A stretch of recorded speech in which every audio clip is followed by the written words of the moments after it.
Tired of the everyday routine? Ever dream of a life of romantic adventure? Want to get away from it all? We offer you Escape! Escape, designed to free you from the four walls of today for a half hour of high adventure.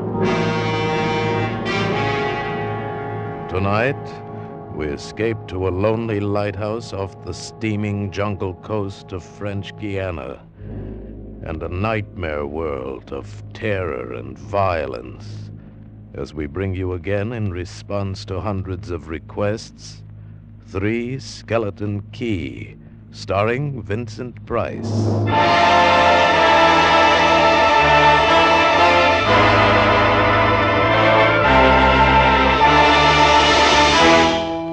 Picture this place.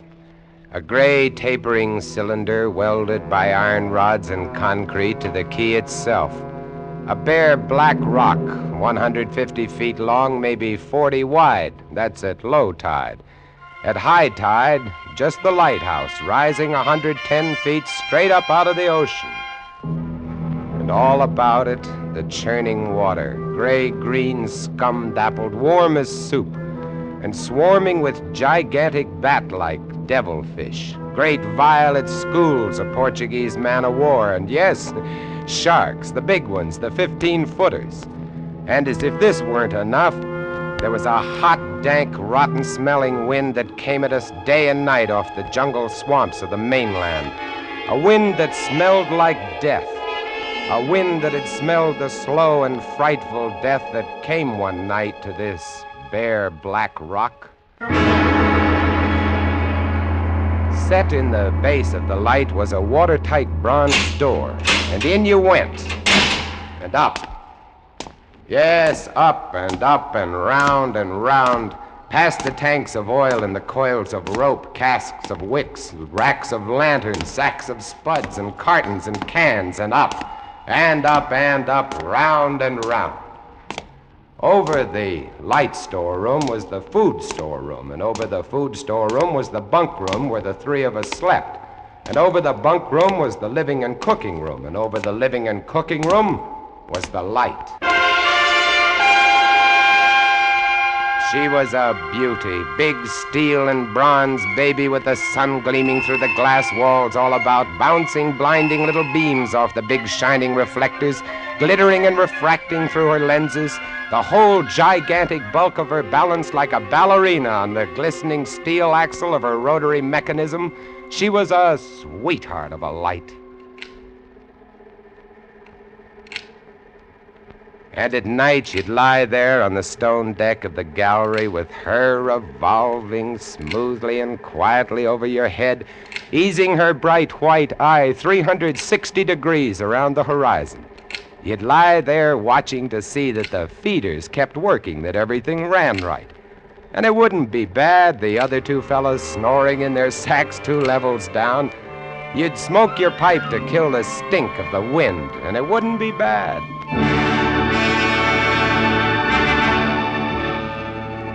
About those other two, Louis and Auguste.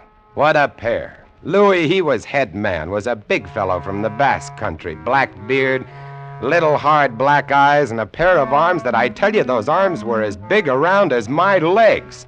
Yes, head man he was, and what word he let go was law. A silent fellow, and although I spent my first 2 weeks trying to strike up a real conversation, the most I could ever get out of him was... Jean, I took up this profession because I don't like people. They want to talk too much. It's quiet work, light tending. Let's keep it that way. You're getting to be as bad as Auguste. I thought maybe for once they'd send me somebody who That could keep was his Louis. mouth shut. And when he accused me of becoming like Auguste, I quieted down, because Auguste was the talkingest man I'd ever met. The talkingest and the ugliest. He was hunchbacked, stood 4 feet high, had red hair and big blue eyes. It seems he'd been an actor in Paris. Yes, indeed. Played in over 200 different productions, dear boy, at the Grand Guignol. Oh, but it was monstrous horrible, the way we used to scare the audiences. I was hated. Yes, they used to throw things and hiss and bare their teeth at me. Finally, it got too bad. I couldn't stand it any longer. I gave up the theater. My nerves, you understand. Yes, gave it up completely. I really did. Couldn't stand it any longer.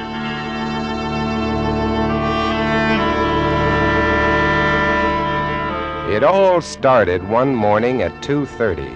I was on watch, lying on the cool stone deck, pulling on my pipe, staring out at the blackness, the phosphorescent combers, and the big yellow stars, when out of the corner of my eye, I noticed something show up for a second, something the light had touched, far off.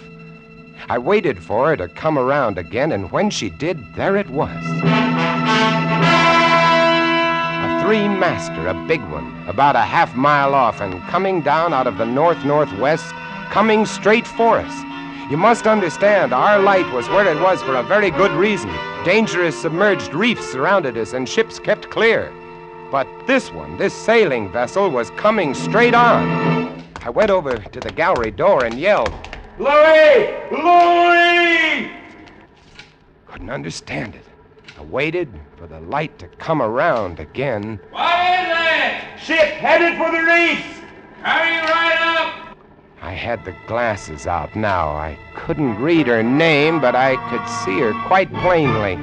All sails set, the foam creaming away under her bow, her beautiful lines. A Dutch ship, I guessed her. But why didn't she turn? Every time it passed, our light hit her with the glare of day. Ship? Where? North-northwest. The light will touch her in a moment. Can't they see? Look at her. She just keeps coming on. Yeah, the squarehead. What is it? What is it? Watch north-northwest. I know what it is. Huh? What? The Dutchman, the Flying Dutchman. We did a play about her once. Oh, what a performance. You ghastly galleon, hag-ridden, curse-driven, must on. Shut up, will you? She's luffing. Yes. Sloppy way to come about. She's derelict, that's it. Derelict? Abandoned. The crew left her for some reason or other. But instead of sinking, she's gone on, running before every wind. She'll not run long. Not with these reefs to break her up. A beautiful ship. Now, why would men leave a beautiful ship like that?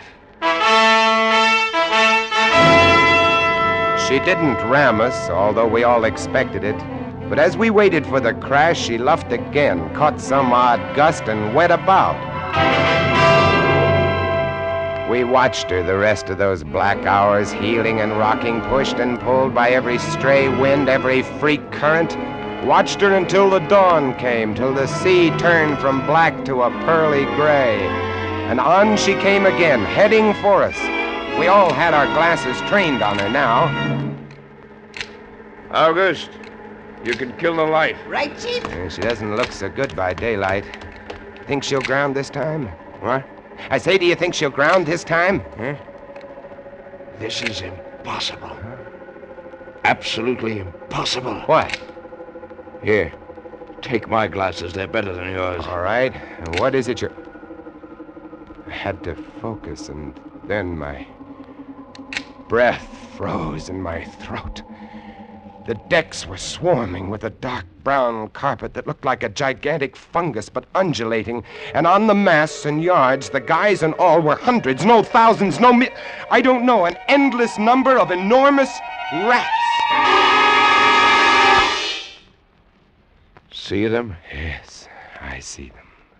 Now we know why she's derelict. Yes, now we know. What are you two doing? Here, give me a look. Yes, give him the glasses. Take a good look, chatterbox. Give you something to talk about. She's still heading for us. Yes.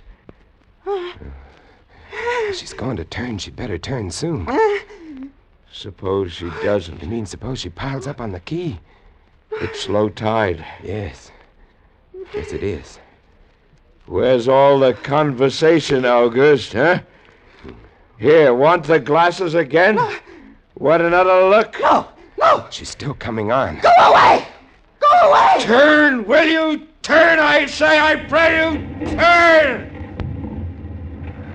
She's cracking up. The rats! Look! On the water! Like a carpet! They're swimming. Sure, they're swimming. Those are ship's rats. But they're swimming for the rocks. The door below! It's open! Come on. Down we went, racing down the stone stairs, taking them 3 and 4 at a time. Scared? You bet we were scared. August, you get the windows. Maybe they can climb. We don't know. Right, Chief! But hurry! Hurry!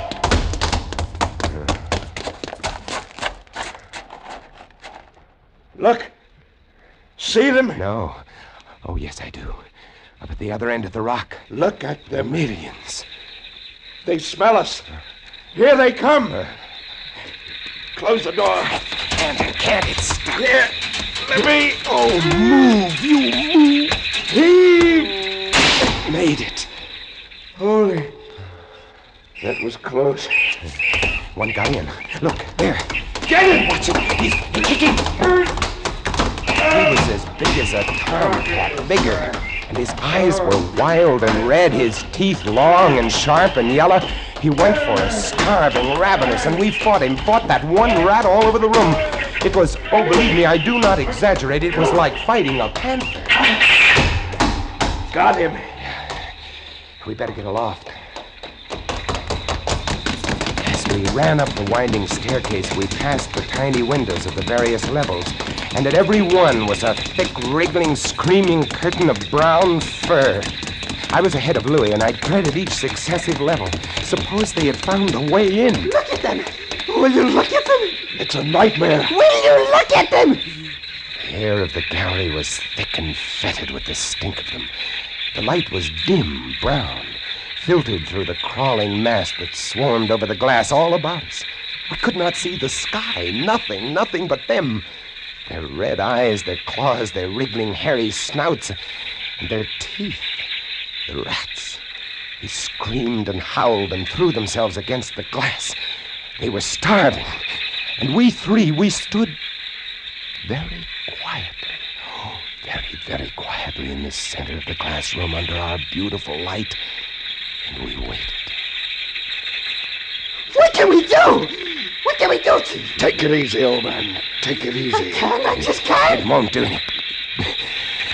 do any good to stand here and shake. That's right. Anybody want a cigarette? Yes, I'll have one, thank you. Good boy. We've got to keep calm about this thing. Here's a light. They don't like the fire, do they? Guess not. Give me another match. You don't like that much, do you, I say? Don't rile them, August.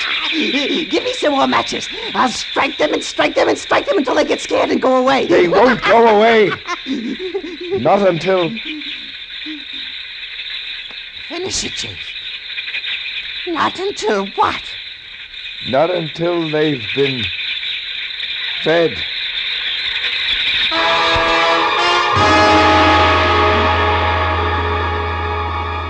You can take just so much horror and then you get used to it. And they were interesting to watch, you know. They couldn't understand the glass. They could see us and they could rush at us, but that thin, invisible barrier held them off, stopped them.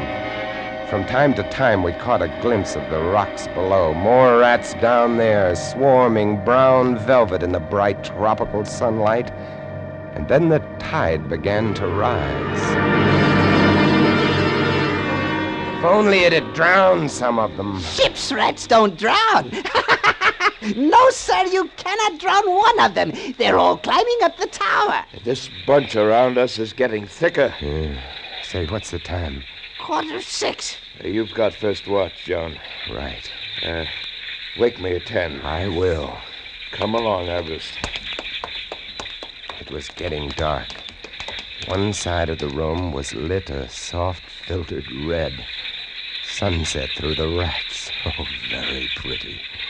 I set the wicks, checked my fuel, and then lit the lamps. It caught them, lit them in their gigantic wriggling web of pale, hairless bellies, twitching red tails, bright eyes. Then I started the rotary motor. The light drove them mad as she swung slowly and smoothly about. She blinded them in the fierce stabbing bar of light, moving continually about, ever turning, ever touching, ever moving around and around, and they twitching and shuddering, eyes flaming when they were struck by the light. The bright light moving, and behind on the dark side of the room, so close, I dared not turn my back, but you cannot help turning your back when you're in a room made of glass. On the dark side of the room, you could not see them, but only their eyes. Thousands of points of blank red light, blinking and twinkling like the stars of hell.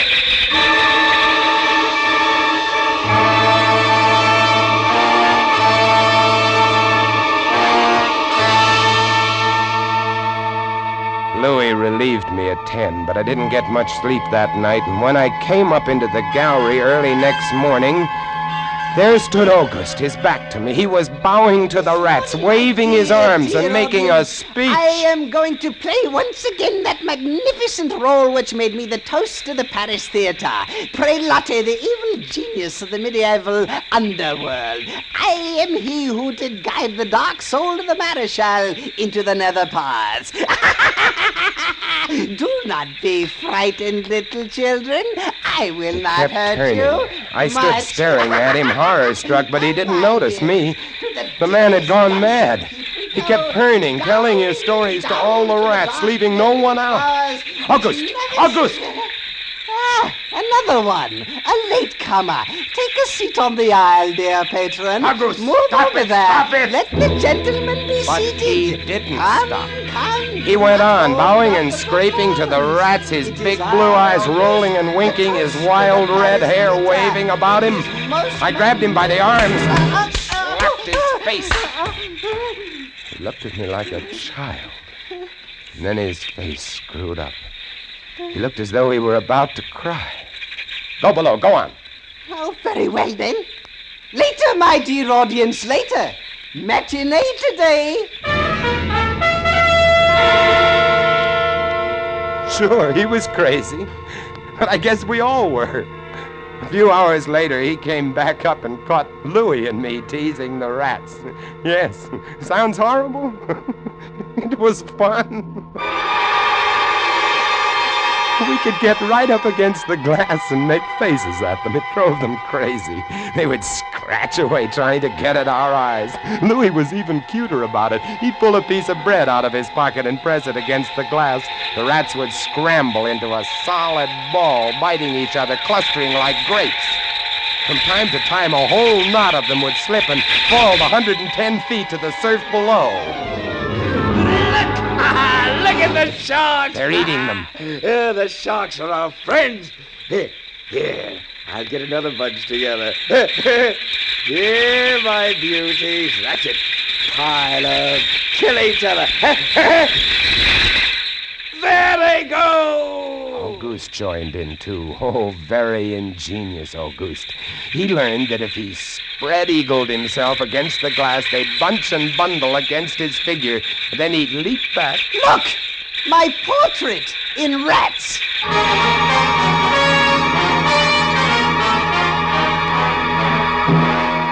It went on all day, and then I was lying in bed. It was about midnight. I was very tired, and I was just beginning to fall off to sleep when I became conscious of a new sound. Couldn't figure it at first. I got up, lit the lamp, and went to the window. Even as I looked at it, I saw one of the panes begin to sag in. They had eaten the wood away. Louis, come quick! What? What is it? They found a way in. I held the glass with my hand.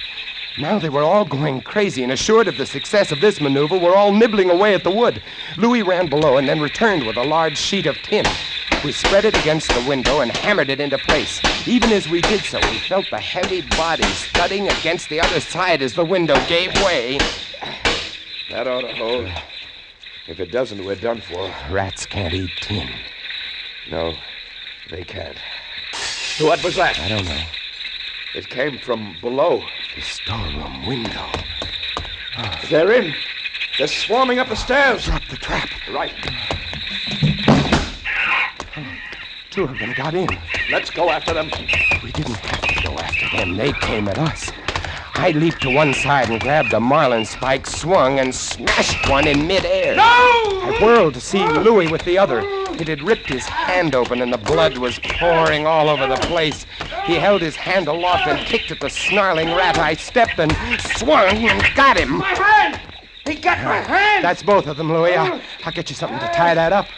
Blood! Look at it! My blood! I'm bleeding! Now, don't worry about it, Louis. Here, look. I'll wind this kerchief around it. It'll be okay. Blood! There, now. It's not bad, just the flesh. And then I became conscious of another new sound. They were gnawing their way through the wooden trap door. I watched the wood fascinated. Even as I did, it began to give way, and a bristling, whiskery nose showed through. Louis, we've got to go up. Next level was the living quarters and kitchen. I slammed the trap door there, too, but it, too, was wood. My blood. What are we going to do? I don't know. We'll be through this one in a moment. The gallery. The trap door in the gallery is metal. Good. Come on. We made it. We lay across the trap door exhausted, while below us the rats took over the entire tower. I could hear them howling and fighting over our food supply, our water, our leather. And all about us, the others screamed and glared in at us, swayed in a tangled mass, hypnotized by the ever-turning light.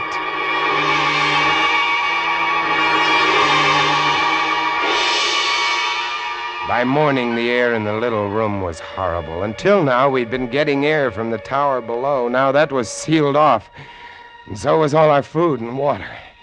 We lay exhausted, panting, waiting. The hours crawled on. I was almost dozing from fatigue when I saw a sight that brought me too fast. Would you like to come in, my beauties? Would you? I hold the powers of life and death, and I can let you in, you know. August was standing by the glass, and in one hand he held a wrench. He was tapping the glass gently, not quite hard enough to break it. I eased myself to my feet and slowly, very slowly, tiptoed toward him. All I have to do is tap just a little harder, and I found a coil of wire in the toolkit, and I trussed him up, fastened him to a stanchion in the center of the room. Louis was of no help. He lay on his side, looking at his bloody hand, weak and sick as a baby. So there I was, a lunatic and a coward for company, and all about watching our little drama, the rats.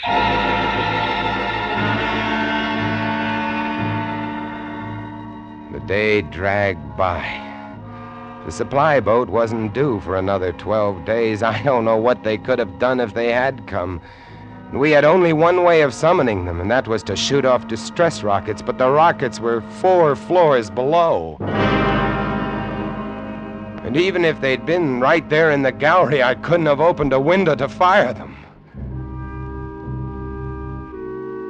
That night, I tended the light, but its flame was devouring our oxygen. The following day, we lay, thirst-tormented, starving, waiting, and the following night, I again tended the light, but the small supply of spare wicking we kept in the gallery had become exhausted, and quite suddenly, about midnight, the light went out. There's nothing I could do. Wicks were stored 3 levels below. Nothing I could do. Nothing.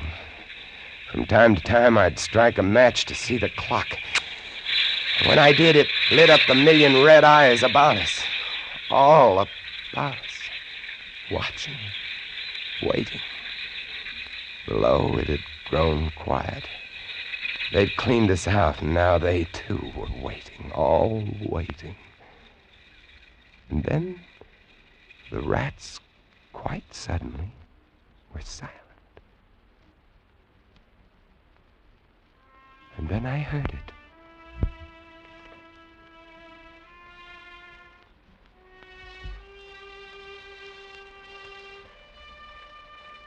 And then I saw the sky and the stars. The rats were gone. I went to the glass. Out there on the water, a small freighter, a banana boat, showing a few lights, came softly and innocently at us. The light was out. They didn't know. I wanted to open the windows, to call out to them, to warn them somehow, but I was afraid. What if the rats were hiding from me, tricking me? So I waited. She grounded very softly on a reef not 200 yards from the quay. Grounded so gently that the man playing the cornet, was he a passenger or crewman off watch, didn't even stop playing. They tried washing her back off.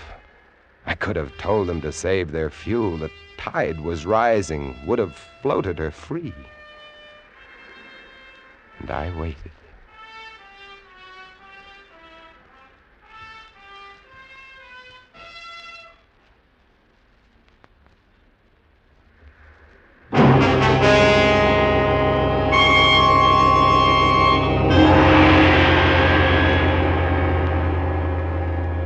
That's all. That's the story. The sun came up and there wasn't a rat on the whole quay. Every last one of that terrible army had left us, gone back to sea on their new ship. Auguste, insane asylum, he never recovered. And Louis, they took him into Cayenne where he died of blood poisoning from his bite. Oh, yes. Well, that's the whole of it. And if you'll excuse me now, I must go set my traps. No, mouse traps. No rats in this lighthouse, I should say not. Life in the lights isn't bad, but sometimes when I see a strange vessel approaching, I get a little nervous, sure. Somewhere on the seas, there's a little banana boat without a crew. That is, without a human crew.